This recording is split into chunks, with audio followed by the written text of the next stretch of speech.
今日は棒手裏剣の選び方について、ちょっと解説をしながらまたいろいろと打って遊びたいと思います。それで手裏剣を始めたばかりの方、おそらく、インターネットであったりとか、それから、直接お店で棒手裏剣を買うという方もいると思います。もしくは釘であったりとかコンクリート張り、そういったもので代用をする、そして手裏剣を始めるという方が多いと思います。手裏剣の選び方なんですけれども、やはりその最初に選んだ手裏剣によって刺さり方であったり、それから、飛び方なんかも違ってきます。で、以前の動画でもご説明した通りなんですけれども、手裏剣って実は一つ一つに癖というか特徴があります。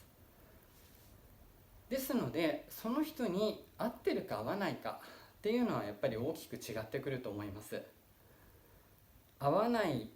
手裏剣でずっと、投げていてもやはり刺さりにくかったり、そうすると今度はその手裏剣に合わせた打法が必要になってきたりします。もちろん自分の流派の手裏剣が決まっている方はその打ち方に合わせること、やはり伝統を守るっていうのもその流派において大切なことだと思いますので、もちろんその手裏剣に合わせた打法を身につけるというのが一番大事なことです。ですが、例えば古流棒手裏剣大会であったり、ああいったところで一つの趣味として楽しみとして手裏剣を始めた人がこれから手裏剣を買う場合、どんなものが使いやすいのか、どんなものにどんな特徴があるのか、それをちょっとだけ解説してみたいと思います。そうすることでこれから手裏剣を買われる方の一つの参考になるかなと思っています。棒手裏剣の形状についてまずはお話しさせていただきます。何度かご説明した通りですけれども、棒手裏剣というのはあくまで棒状の形、ただしその形状は様々です。例えばこれは六角形、以前ご紹介したと思います。六角形の棒手裏剣、六角形に対して四角形、そしてこれは完全な丸ですね。つまり六角形、四角形、丸型、そしてこれは八角形です。ちょっと見えにくいと思いますが、八角形です。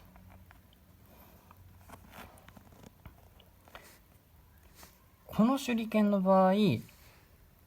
ょっと重心が違っています。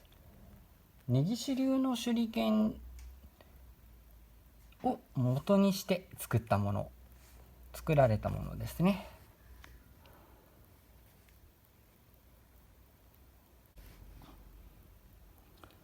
先が太くて真ん中が細くなっています。この手裏剣を今回比較に入れてしまうと重心によって飛び方が変わってしまいますので、これは今回は、一旦避けます。ただしいつかまたこれはご紹介したい手裏剣なので、今回は一旦外します。さて、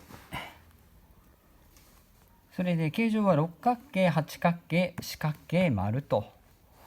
大まかにこれぐらい、もっと多角形のものがあってもおかしくはないと思うんですけれども、大まかにこの4種類あります。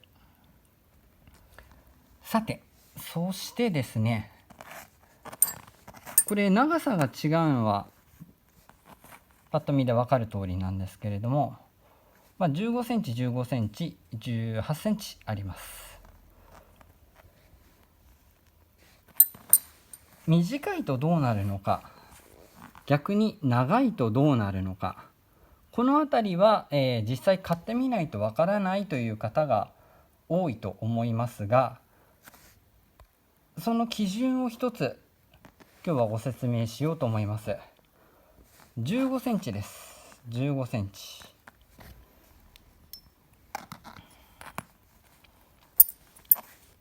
14センチ。16センチ。17.5 センチ。この4種類、この4種類を用意してみました。14センチ、15センチ、16センチ、17.5 センチ。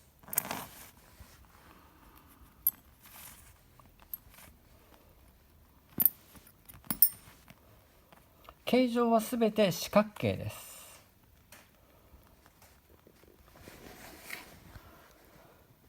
比較のために四角形で用意しておりますけれども、この法則は基本的に多角形であっても丸型であっても同じだと思います。太さはすべて同じ6ミリです。見えるかな。太さはすべて6ミリ。形状もほぼ一緒です。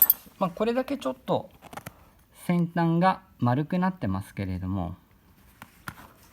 これ以外は全て同じ形状です。四角形の先を削っただけのシンプルなもの。これをそれぞれ打ってみたいと思います。今回ですけれども、比較のために手の癖はなるべく排除します。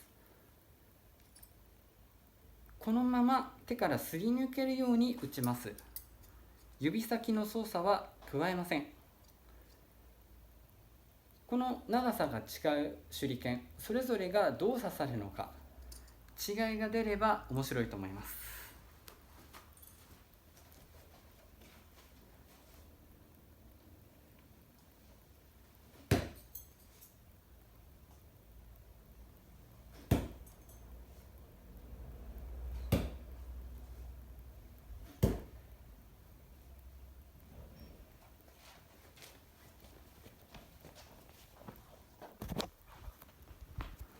狙った通りの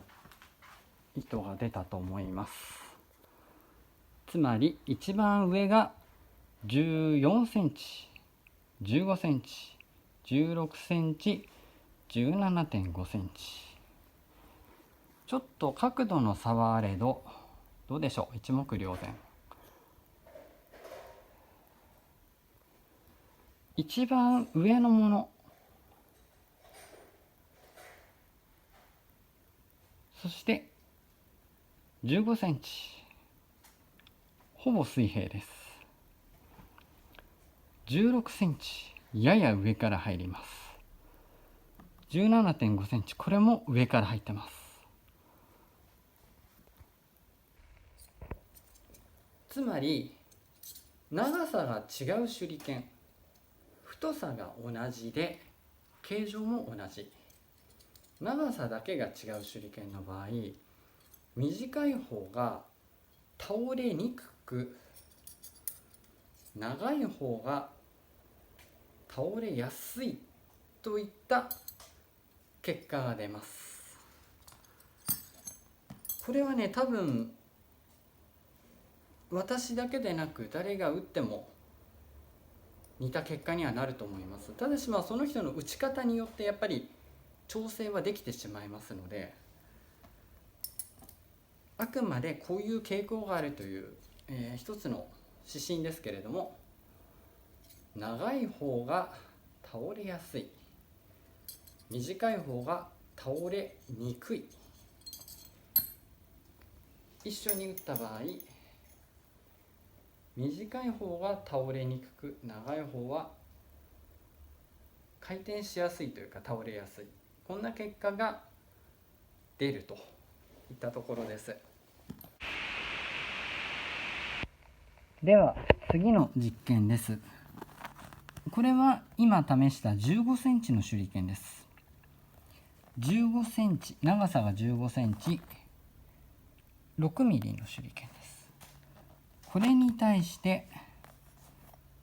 同じ15センチ、形状も四角、ただし太さの違うもの、これはね、太さがね多分8ミリあります。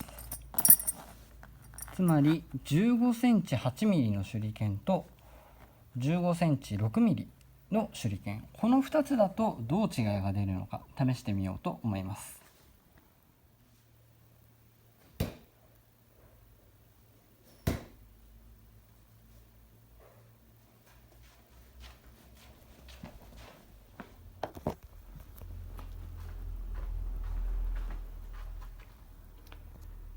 下が15センチ太さ6ミリの手裏剣、こちらは15センチ8ミリの手裏剣、どうでしょうか。15センチ8ミリの手裏剣の方がやや倒れにくい、15センチ6ミリの手裏剣の方がやや回転をしている、そんな結果になりました。形状が変わっても同じなのかを実験します。これは、15.5 センチ、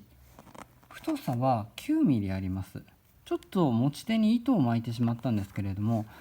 15.5 センチの9ミリの丸棒です。丸棒、丸い手裏剣、こちらと全く同じ21センチ、これもちょっと持ち手つけてますけれども、太さ9ミリの丸棒で21センチの手裏剣、さらに全く同じもので26センチのものを用意しました。つまり 15.5 センチ、21センチ、26センチ、太さはどれも同じ9ミリの丸棒です。こちらで実験してみます。15.5 センチから打ちます。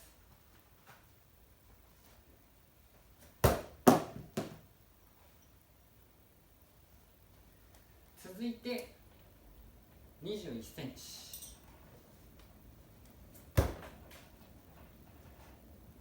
最後に26センチ、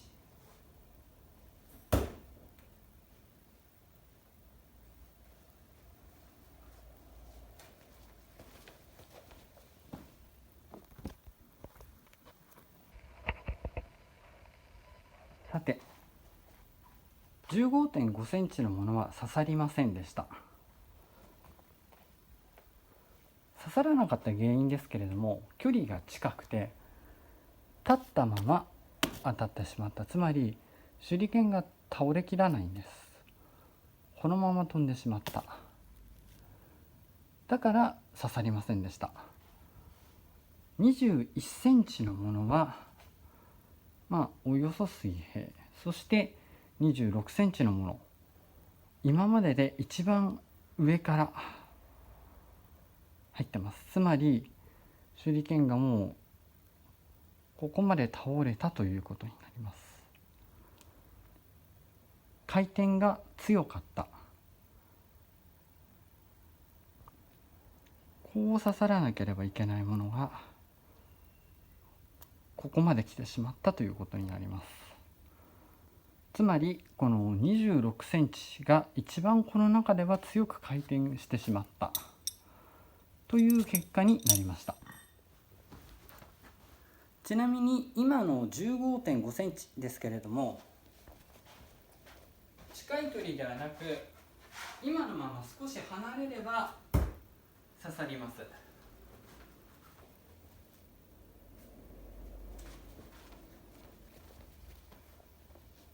つまり先ほど試した距離だと距離が近すぎたということになります。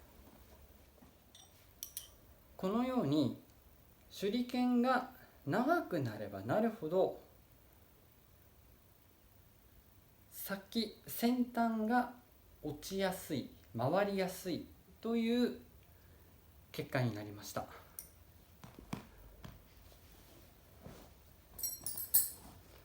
これはたとえ太さが違っても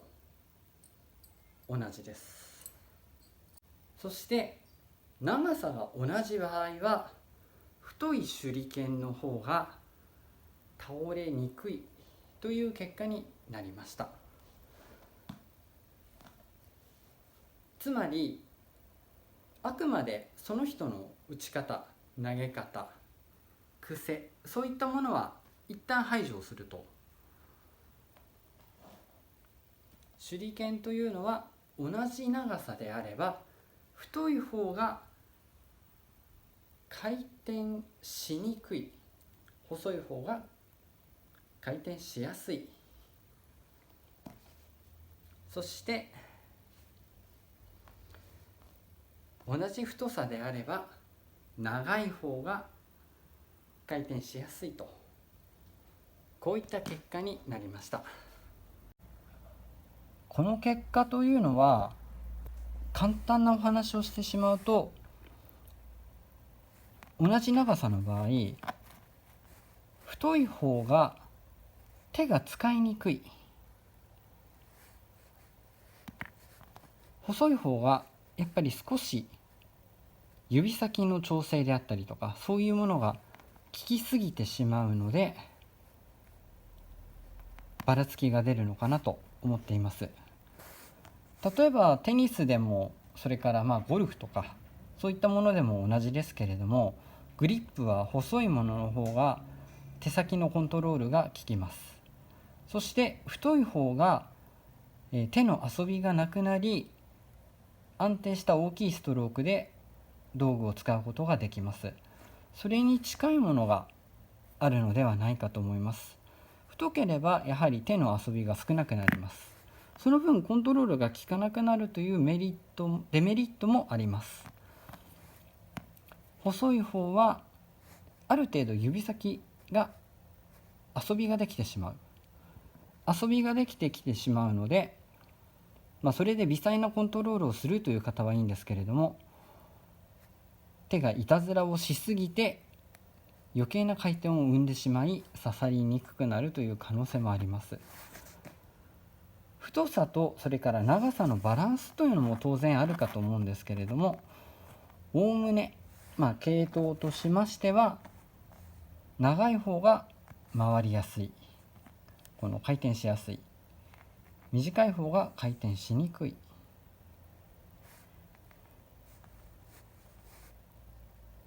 太い方が回転しにくい、細い方が回転しやすい、こういった結果が出ました。こういった傾向があると思います。特に手裏剣を始めたばかりの方は細かくたくさんの種類を用意するっていうのは少し難しいと思います。厳密に言うとこんなに細かく用意をする必要はありません。あくまで先ほどお話ししたように、短いものよりも長いものの方が倒れやすい、太いものよりも細いものの方が倒れやすい、こういった、結果だけ頭のどこかに置いておいていただければ、頻繁に手裏剣を買い替える必要っていうのはありません。また今お話をした、大まかなところを頭に入れていただくと、例えば自分で調整をする時でも、どのような結果に対して、次はどのようにしたいのか、そういった目的が明確になりますので覚えておくと便利かもしれません。以上の結果を踏まえてこれから手裏剣を買う方の参考になればと思います。ただし手裏剣を始めたばかりの人の場合、手裏剣が回転せずに的に当たるよりも回転しすぎて的に当たることの方がはるかに多いです。ですので最初はいきなり大型のものを使うよりも若干小型15センチから18センチぐらいの間のものを選ぶのが個人的にはおすすめです。大きいものがダメだとか小さいとダメだ、そういう話ではないんですけれども、刺さりやすいもの、刺さりがいいもの、いろんな方の傾向を見てきたんですけれども、15センチから18センチぐらいのもの、太さもだいたい6ミリから7ミリぐらいのものが一番最初は安定して刺さるようです。短すぎるとやはり今度は倒れにくくなってしまう。なので最初に変に倒そうという癖をつけてしまうと手を使う癖がついてしまいます。ですので一番最初はできれば15センチから18センチ、太さ6ミリから7ミリぐらいのものがおすすめです。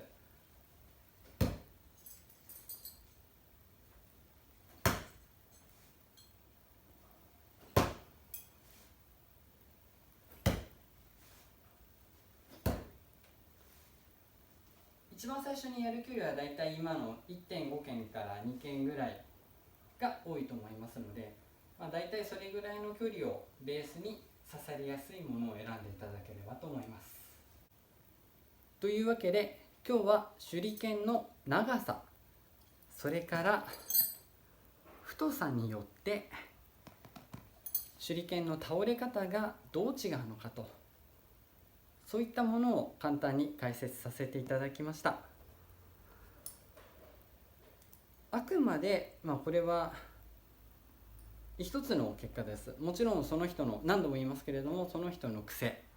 その人の体の使い方によっても違ってきます。逆に言えば自分に合った一本っていうのが必ずあるので、そういうのを探してみるのも面白いんじゃないかと思います。今回はごくごくシンプルに先を削っただけのものを使いましたが、実際はこの長さによってこの重心が違ってきます。そういった重心の違いによる飛び方の違い、こういったものも非常に大きいと考えています。重心については自分自身でもいろんなものを試したりしてますので、それもまた別な機会にご紹介させていただければと思います。こんな形で、これから手裏剣を始める人の、手裏剣の選び方、あとは、慣れてる人の、手裏剣の挑戦の仕方であったり、次の一本の探し方、そんなものの参考になればいいなと思っております。このような形でさまざまな実験などもしておりますので、いつものことですけれども、こんな実験をしてほしいとか、こんな手裏剣を打ってみてほしいとか、何かそういったことがありましたらコメント欄の方に書き込んでいただければ対応の方はさせていただきますので、よろしくお願いいたします。それといつも高評価、グッドボタン押していただいている方、ありがとうございます。本当にありがたいです。また今回の動画も面白ければ高評価、グッドボタン押していただければと思います。よろしくお願いします。では今日の動画は以上です。最後まで見ていただいてありがとうございます。失礼いたします。